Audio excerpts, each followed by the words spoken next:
जय श्री राम। कैसे हैं आप सब। आज हम आपको वैशाख मास शुक्ल पक्ष एकादशी की कथा श्रवण करवाने जा रहे हैं। ध्यान से सुनिएगा। भगवान विष्णु की कृपा से एकादशी व्रत का पुण्य अनंत है।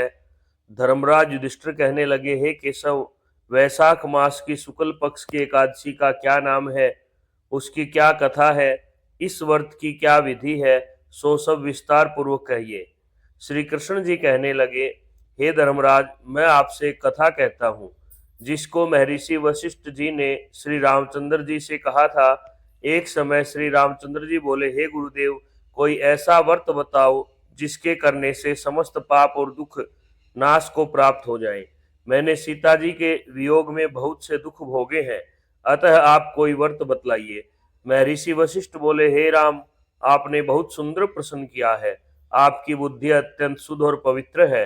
यद्यपि आपके नाम का स्मरण करने से ही मनुष्य पवित्र और शुद्ध हो जाता है, तो भी आपका यह प्रश्न लोकहित के लिए बहुत ही सुंदर है। वैशाख मास में जो एकादशी आती है उसका नाम मोहिनी एकादशी है। इस एकादशी का व्रत करने से मनुष्य सब पापों से तथा दुखों से छुटकर मोह जाल से मुक्त हो जाता है। अतः यह व्रत दुखी मनुष्यों को अवश्य करना चाहिए। इससे मनुष्य के सब पाप और दुख नाश को प्राप्त हो जाते हैं। आप इस व्रत की कथा विस्तार पूर्वक ध्यान से सुनिए। सरस्वती नदी के किनारे भद्रावती नामक एक नगरी थी। वहां द्युतिमान नामक चंद्रवंशी राजा राज्य करता था। इसी नगरी में धन धान्य से पूर्ण पुण्यवान धनपाल नामक एक वैश्य भी रहता था। वह अत्यंत धर्मात्मा एवं विष्णु भक्त था। उसने नगर में अनेक भोजनालय, प्याऊ, कुआं, सरोवर, धर्मशाला बनवाए। सड़क पर अनेक प्रकार के दोनों तरफ वृक्ष लगवाए। उस वैश्य के 5 पुत्र थे, सुमना, सद्बुद्धि, मेधावी, सुकृत्य और धृष्ट बुद्धि। इनमें धृष्ट बुद्धि नामक 5वां पुत्र महापापी था। वह देव, पितृ, गुरु, पिता किसी को नहीं मानता था। वह वेश्या और दुराचारी मनुष्यों की संगति में रहता था, जुआ खेलता था, भोग विलास मद मांस का सेवन करता था। अनेक कुकर्मों में वह अपने पिता के धन को नष्ट करता था और इन्हीं कारणों से उसके पिता, भाइयों, कुटुंबियों ने उसको घर से निकाल दिया और उसकी निंदा करने लगे। घर से निकाल देने के बाद वह अपने गहने और कपड़े बेचकर अय्याशी करने लगा। जब सब धन नष्ट हो गया तो वेश्या और दुष्ट संगी साथियों ने भी उसका साथ छोड़ दिया। अब वह भूख प्यास से व्याकुल होकर दुखी रहने लगा। कोई भी सहारा न देखकर वह चोरी करने लगा। एक बार वह चोरी करता हुआ पकड़ा गया, परंतु वैश्य का पुत्र है ऐसा जानने के बाद उसको छोड़ दिया। मगर जब दूसरी बार पकड़ा गया तो सिपाहियों ने राजा के सामने उपस्थित कर दिया। राजा ने उसे कारागार में बंद कर दिया। कारागार में बहुत दुख दिए और कहा कि तू मेरी नगरी से निकल जा। ऐसा कहने के बाद उसको नगरी से निकाल दिया। वह नगरी से निकलकर वन में चला गया, पशु पक्षियों को मारकर कच्चा ही खाने लगा।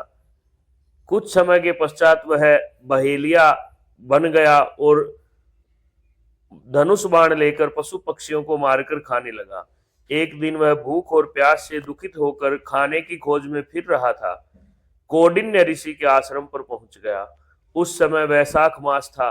कौंडिन्य ऋषि गंगा स्नान करके आ रहे थे।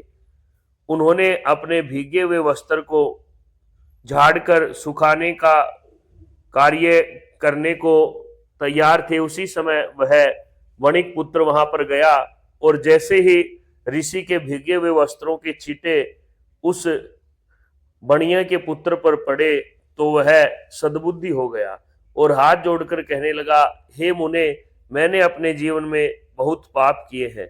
उन पापों से छूटने का कोई भी साधारण और बिना धन का उपाय बताइए।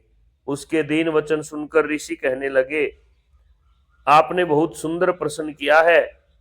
तुम वैशाख शुक्ल एकादशी का व्रत करो। इस एकादशी का नाम मोहिनी है और इससे तेरे सब पाप नष्ट हो जाएंगे।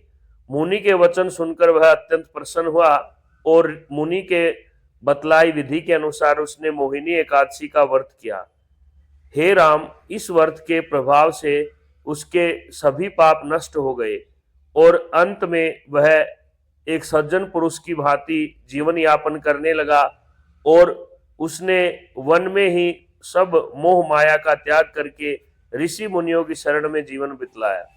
बचा हुआ जीवन इसी प्रकार ऋषियों के शरण में बिताने से अंत में उसको उत्तम मृत्यु की प्राप्ति हुई और मृत्यु के बाद मोक्ष की प्राप्ति हुई।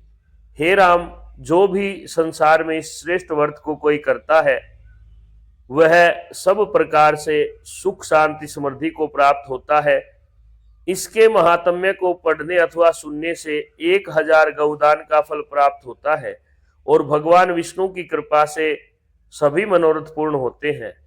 इस प्रकार कृष्ण भगवान कहने लगे, हे युधिष्ठिर, महर्षि वशिष्ठ ने इतना कहते हुए कथा को समाप्त किया। जो कोई इस कथा को सुनाता है उसको भी उत्तम फल की प्राप्ति होती है।